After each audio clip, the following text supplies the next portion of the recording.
Mobile repairing सीखने के लिए हमारे YouTube चैनल को सब्सक्राइब करें और बेल आइकन को ज़रूर प्रेस करें। हेलो फ्रेंड्स, कैसे आप सब? आई होप आप लोग अच्छे होंगे। एक बार फिर से मल्टीटेक की YouTube चैनल में स्वागत है। जैसे कि मेरा नाम शहजाद और यहाँ पे कई तरह का कोर्स कराया जाता है। Mobile, laptop, TV, CCTV, printer, LED TV, E vehicle, rickshaw, मतलब कई तरह का यहाँ पे कोर्स कराया जाता है। मोबाइल की अगर हम बात करें तो एंड्रॉइड और आईफोन दोनों क्लासेस दी जाती है। जो बिल्कुल फ्रेशर है उनको भी ट्रेनिंग दिया जाता है। जो बिल्कुल जो काम कर रहे हैं लेकिन उनको आईसी पे या फिर सीपीयू चेंज करने का प्रोसेस पता नहीं है, एमएमसी चेंज करने का प्रोसेस नहीं है, डबल डेकर नहीं आता है, स्कीमेटिक डायग्राम पढ़ने नहीं आता है, डेड में दिक्कत होती है, नेटवर्क प्रॉब्लम सॉल्व करने में दिक्कत होती है, लाइट के सेक्शन समझ में नहीं आता है, ग्राफिक रिपेयर नहीं कर पाते हैं, डिस्प्ले चेंज करने के बाद अगर ग्राफिक नहीं आ रही है तो ब्लैंक हो जाते हैं, तो वो भी आए, मस्ट वेलकम विजिट, सारे चीज प्रॉपर तरीके से समझाए जाएगी। ठीक है, आज मैं बताने वाला हूं एक छोटा सा काफी डिमांड था, ये क्वेश्चन था कि सर आईसी रिवॉल्विंग जो है यूट्यूब पे बहुत सारे पड़ा हुआ है, बट हमने अभी तक ये चीज नहीं सुना कि हम रिवॉल्व क्यों करते हैं, क्यों करना पड़ता है, क्या रीजन है रिवॉल्विंग का। तो आज मैं सिंपल कुछ तरीके बताऊंगा, यानी आपको ये चीज समझाऊंगा कि रिवॉल्विंग क्यों करते हैं, किस मकसद से करते हैं, किस वजह से करते हैं, और किस वजह से अगर हम ये चीज समझ लेते हैं तो हमारी रिवॉल्विंग करने से सक्सेस हो जाएगा। अगर हम समझ लेते हैं तो खुद हमें पता चल जाएगा कि भाई रिवॉल्विंग करना है या चेंज करना है ना। आपको ये आइडिया मिल जाएगा, आपको टाइम ज्यादा खराब नहीं होगा, जाया नहीं होगा। तो चलिए आते हैं यहाँ पे और यहाँ पे आपको समझाते हैं कि रिवॉल्विंग क्यों करते हैं, क्या करने का मकसद होता है। चलिए आते हैं यहाँ पे। तो चलिए देखिए रिवॉल्विंग क्यों करते हैं, इसका प्रोसेस समझते हैं। देखिए रिवॉल्विंग हम इसलिए करते हैं, पहले तो समझ लेते हैं कि आईसी है क्या चीज। देखिए आईसी ये है, ये जो आईसी में देखिए ये जो हमारा है ये पीसीबी है। ये देख सकते हैं, ये जो ग्रीन कलर की दिख रही है, ये जो ग्रीन कलर की दिख रही है ये है पीसीबी। अब इस पीसीबी में माइक्रो कंपोनेंट लगे हुए हैं, डिजाइन बने हुए हैं, है ना। और इसके ऊपर जो है ये हमारा, इसके ऊपर जो लेयर है वो हमें यानी इसके ऊपर जो है वो हमारा सेमीकंडक्टर यानी ये सिलिकॉन होती है, और ये सिलिकॉन होती है। इसकी जो ऊपर हम हीट देते हैं तो ये मेल्ट नहीं होता है, ठीक है ना। तो ये पीसीबी यानी ये जो पतली से जो दिख रही है, इस पीसीबी में बहुत सारे छोटे छोटे माइक्रो में कंपोनेंट लगे होते हैं, बहुत सारे छोटे छोटे माइक्रो में कंपोनेंट लगे होते हैं। तो अगर इसके अंदर जो माइक्रो में कंपोनेंट जैसे diode, transistor, MOSFET, capacitor, register लगे हुए हैं, अगर इसके इंटरनल खराब हो जाते हैं, फिर से सुनिए, ये जो बोर्ड के अंदर जो लगे हुए हैं माइक्रो कंपोनेंट, वो आपको दिखेगा नहीं, काफी माइक्रो में होते हैं। तो अगर उसके अंदर लगे कंपोनेंट खराब हो जाते हैं तो उस कंडीशन में हमें चेंज करना होता है। उस कंडीशन में हमें क्या करना होता है, चेंज करना होता है। और आप देखेंगे तो देखिए डिजाइन भी बनी हुई है, ये हमारा फर्स्ट आया, अब देखिए ये डिजाइन भी बनी होती है। तो इस कंडीशन में हमें चेंज करना होता है, यानी आईसी को हमें चेंज करना होता है।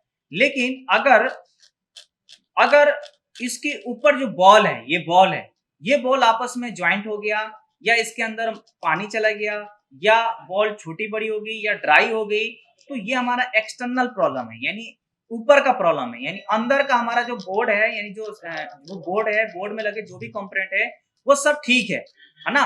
तो इस कंडीशन में हमें केवल रिवॉल्विंग से सक्सेस हो जाएगा। लेकिन अगर बोर्ड के अंदर लगे कंपोनेंट अगर खराब हो जाता है तो इस कंडीशन में हमें नया लगाना होता है, ठीक है। तो जब भी अगर हम रिवॉल्विंग करते हैं, जैसे मान के चलिए कि चलते चलते अचानक ये हो गया, तो हम ये सोच के करते हैं क्या पता ये बॉल ड्राई हो गया है, छोटी बड़ी हो गई है, जिसके वजह से ये हमारा सीपीयू काम नहीं कर रहा है, या पावर काम नहीं कर रहा है, या एमएमसी काम नहीं कर रहा है, तो उस कंडीशन में हमें चेंज करना होता है। लेकिन अगर इसके लगे अंदर कंपोनेंट अगर खराब हो जाता है तो इस कंडीशन में हमें चेंज करना होता है जी। क्या करना होता है जी, चेंज, ठीक है।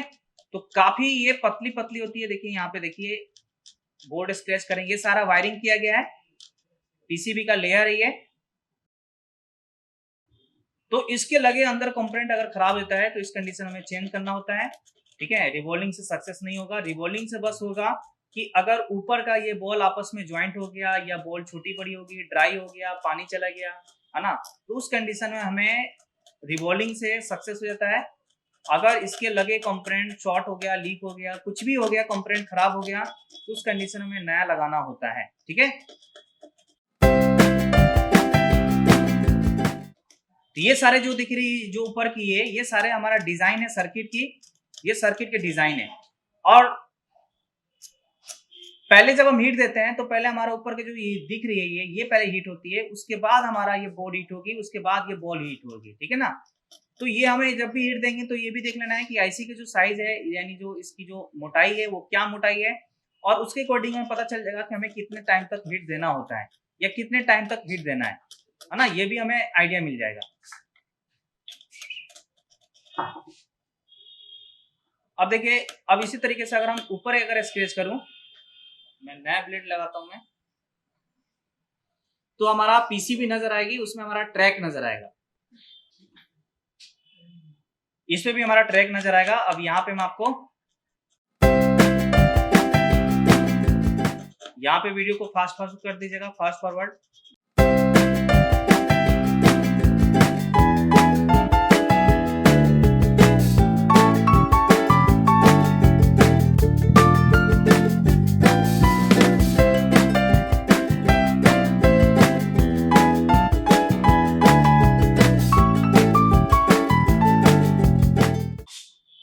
ये जो ऊपर का ये स्क्रैच कर रहा हूं मैं, ये वीडियो को हटा दीजिएगा क्योंकि इसके लिए ड्रिल चाहिए, ऐसा नहीं हो रहा है ये।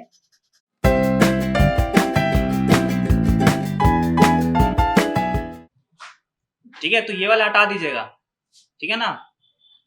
तो चलिए देखिए, आप समझ गए प्रोसेस कि अंदर का अगर मानी ये वाला अगर बॉल आपस में ज्वाइंट हो जाता है या बॉल छोटी बड़ी हो जाती है या बोर्ड से हमारा जो है प्रॉपर तरीके से कनेक्ट नहीं हो पा रहा है, तो उस कंडीशन में रिवॉल्विंग से सक्सेस हो जाएगा। अगर इसके लगे अंदर कंपोनेंट अगर खराब हो जाता है तो उस कंडीशन में हमें नया लगाना होता है, ठीक है। तो ये वीडियो में नया है तो सब्सक्राइब जरूर कर ले। Thank you very much.